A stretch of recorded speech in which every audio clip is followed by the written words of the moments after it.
So before pregnancy like partner కూడా కొన్ని టెస్ట్లు ఏమైనా చేయించుకోవాల్సి ఉంటుందా? Because some people like alcoholic ఉండొచ్చు, స్మోక్ ఉండొచ్చు. డెఫినెట్ గా ఇందాక నేను చెప్పినట్టు వాళ్ళకు routine hormonal profile, thyroid, haemoglobin, male partner కూడా ఏమైనా డయాబెటిక్ ఉన్నారా ఇవన్నీ చూస్తూ, అదే విధంగా సీమెన్ అనాలిసిస్ అంటాం అనమాట.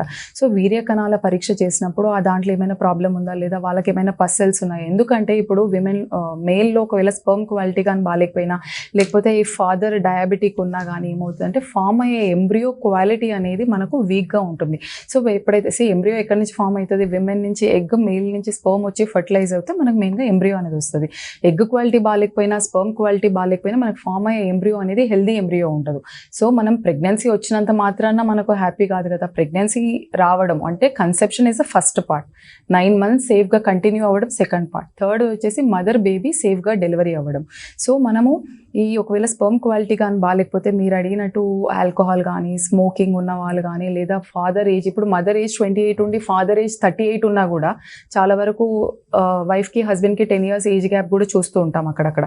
సో ఇట్లా ఉన్నప్పుడు ఏంటంటే స్పర్మ్ క్వాలిటీ తక్కువ ఉండడం వల్ల ఎంబ్రియో అనేది ఉండాల్సినంత హెల్దీగా ఉండకపోయినా కూడా మనకు వాళ్ళు కన్సీవ్ అయినా కానీ మనకు 8వ వారంలో 9వ వారంలో శాక్ కనిపించినా కానీ హార్ట్ బీట్ లేదు అనడం కానీ, లేదా మనకు ప్రెగ్నెన్సీ అవుతారు కానీ 8వ వారంలోనే గర్భస్రావం బ్లీడింగ్ అవ్వడం కానీ ఇట్లాంటి కండిషన్స్ అనేది, లేదా వాళ్ళు ఒకవేళ ఎన్టీ స్కాన్ వరకు వెళ్ళినా కూడా బేబీకి సర్టన్ అబ్నార్మాలిటీస్ ఉన్నాయి, బేబీ గ్రోత్ అంతా బాగాలేదు అని మనం వింటూ ఉంటాం. సో దీనికి sperm quality, DNA fragmentation index అనేది కూడా చాలా ఇంపార్టెంట్. సో ప్రీ కన్సెప్షనల్ కౌన్సిలింగ్లో కపుల్ ఇద్దరు రావాలండి.